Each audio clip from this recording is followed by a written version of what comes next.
Em 1924, os superiores de Mitchell o enviaram para o Havaí, depois para a Ásia, para tirá-lo das manchetes dos jornais. Mitchell voltou com um relatório de 324 páginas que previa uma guerra com o Japão, e inclusive o ataque a Pearl Harbor. Mas seu relatório foi ignorado pela maioria.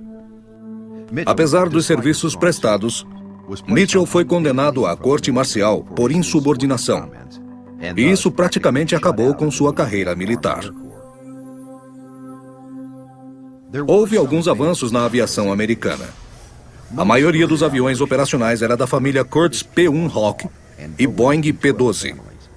E os aviões de combate antes de 1934 eram uma variação do design dos modelos Half Talent e Keystone. A formulação de teorias de estratégias de bombardeio deu vida nova para os que argumentavam que era necessária uma força aérea independente. Estratégia ou bombardeio de longo alcance tinha a intenção de destruir as indústrias inimigas com potencial de financiar a guerra. E somente um serviço independente poderia fazer isso.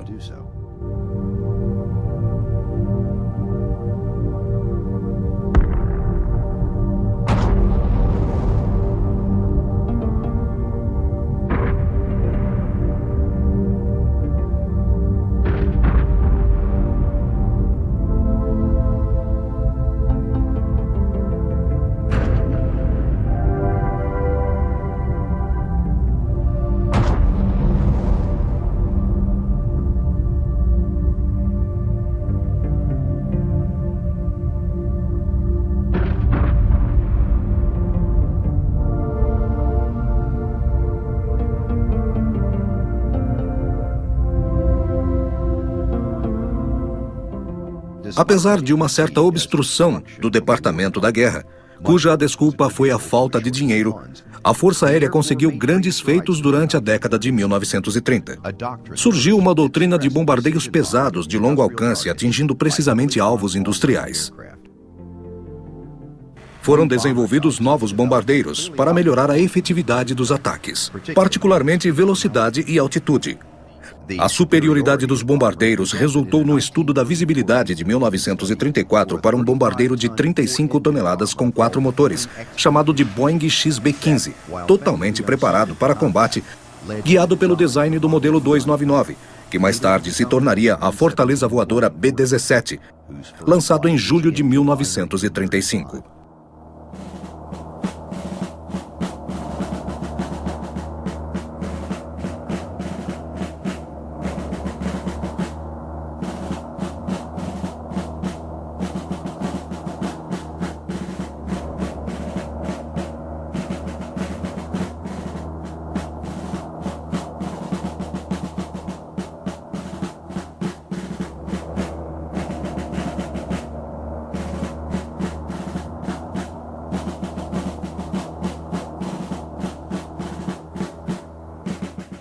Em janeiro de 1936, a AAC contratou a Boeing para fazer 13 protótipos do Y-1B-17. O bastante para um esquadrão se deslocar para testes. As entregas foram feitas de janeiro a agosto de 1937. Em torno desta época, houve uma separação entre operação de combate e de logística. Isso causou sérios problemas de coordenação e não mostrou eficácia nas operações de combate. Para acabar com as divisões, o Departamento de Guerra revisou a Regulamentação Militar 95/5 de junho de 1941, criando a Força Aérea dos Estados Unidos com os componentes principais da Corporação Aérea daquela época. Autorizando o Estado-Maior das Forças Aéreas de gerenciar, planejar e executar o que seria feito durante o ano, e nomeando o lendário general Henry Arnold como chefe das Forças Aéreas. Em junho de 1941, a Corporação Aérea deixava de existir, se integrando às Forças Aéreas. Alguns meses depois, o mundo mudaria para sempre.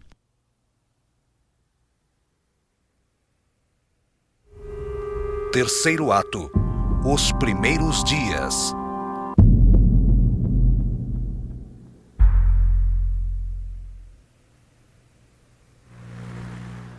A sonolência da manhã ensolarada do dia 7 de dezembro de 1941 foi quebrada com a chegada dos bombardeiros japoneses vindos do mar aberto.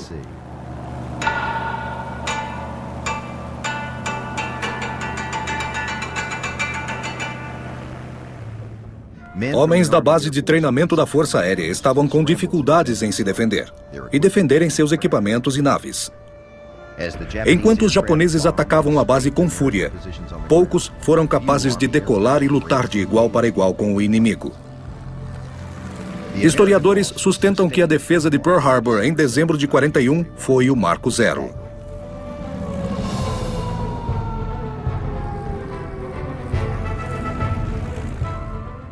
Os Estados Unidos perderam 160 aviões devido ao ataque furtivo dos japoneses.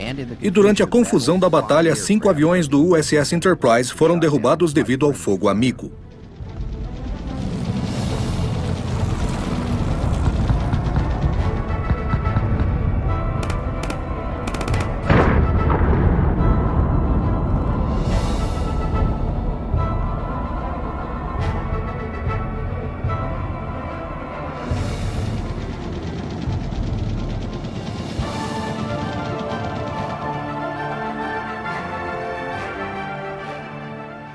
O custo foi enorme para todas as forças americanas estacionadas em Pearl Harbor, incluindo a Força Aérea.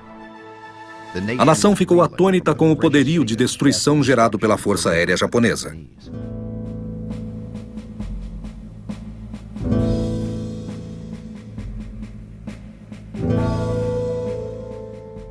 As bombas que caíram sem um pingo de misericórdia dos bombardeiros inimigos literalmente acenderam a chama da população sob uma bandeira: a União. Antes que se dissipasse a fumaça das ruínas de Pearl Harbor, forças japonesas atacaram forças americanas nas Ilhas Filipinas.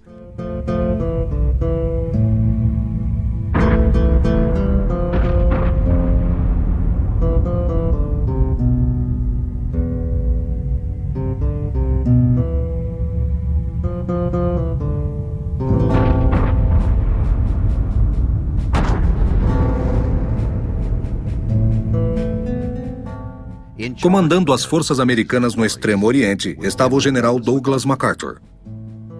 A maioria das tropas de MacArthur foram enviadas para manter as Ilhas Filipinas de Luzon, em Mindanao.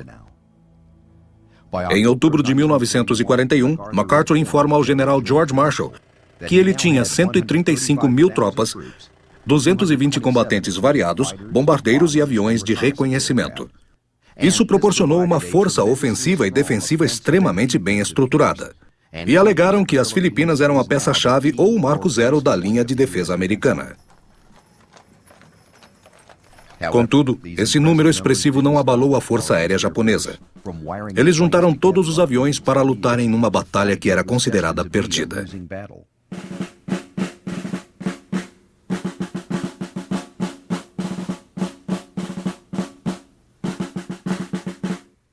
Enquanto os japoneses se articulavam, os pilotos americanos combatiam o inimigo.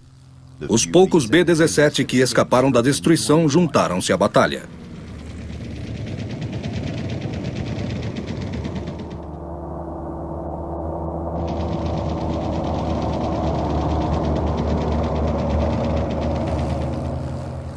Uma tropa sob o comando do capitão Colin Kelly foi para cima do porta-aviões japonês,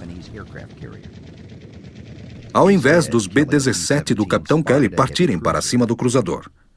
Como o coronel Bill Mitchell mostrou quase 20 anos antes, navios de superfície são virtualmente defensivos contra ataques surpresa vindo do céu.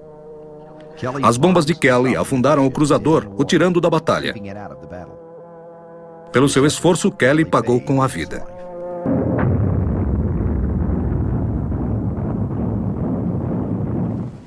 O ataque nas Filipinas destruiu metade da Força Aérea de MacArthur. Ele foi duramente criticado por isso, pelo fato de ter sido avisado para mover sua Força Aérea depois do ataque no Havaí no dia anterior. Após meses de luta, os japoneses finalmente expulsaram os aliados das Filipinas. MacArthur e o que sobrou da Força Aérea do Pacífico se recolheu na Austrália. As forças do eixo tiveram 10 anos para construir sua Força Aérea.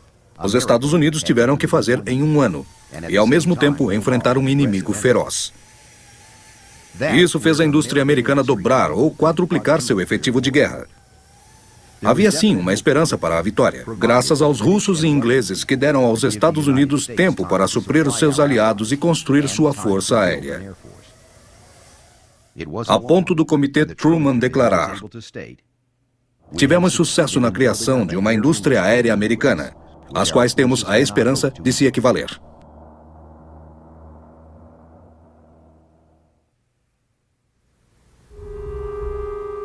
Quarto ato.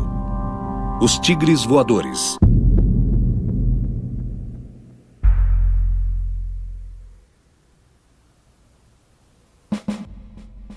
Mesmo antes de Pearl Harbor, as esquadrilhas de Tomahawks P-40 consistiam em sua maioria de pilotos do Exército e alguns pilotos da Marinha e fuzileiros, que treinavam secretamente em Burma sob a designação do Grupo Voluntário Americano.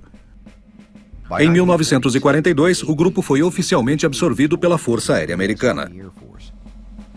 Mas nos primórdios da guerra, eles deram a moral necessária para as forças americanas que estavam encarando a derrota.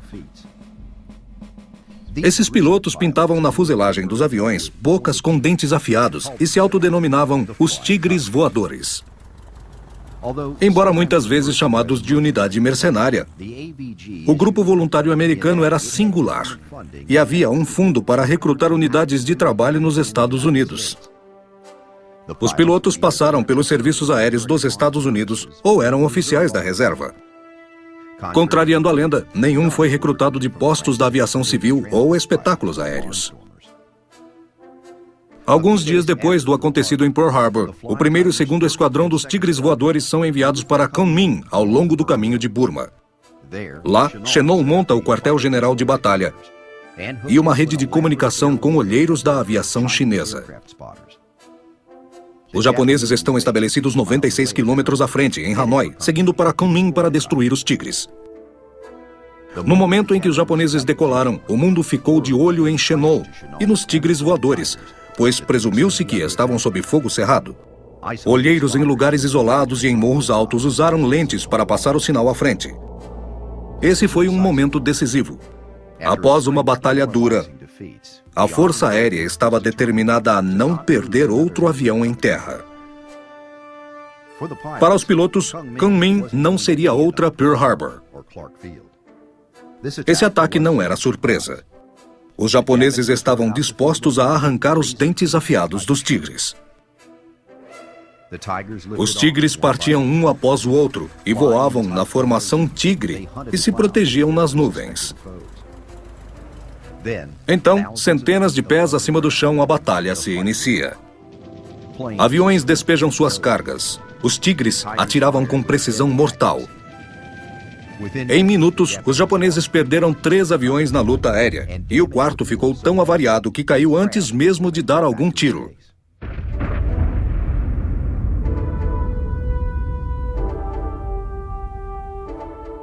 Dois dias depois, os tigres encurralaram 9 bombardeiros japoneses no espaço aéreo chinês.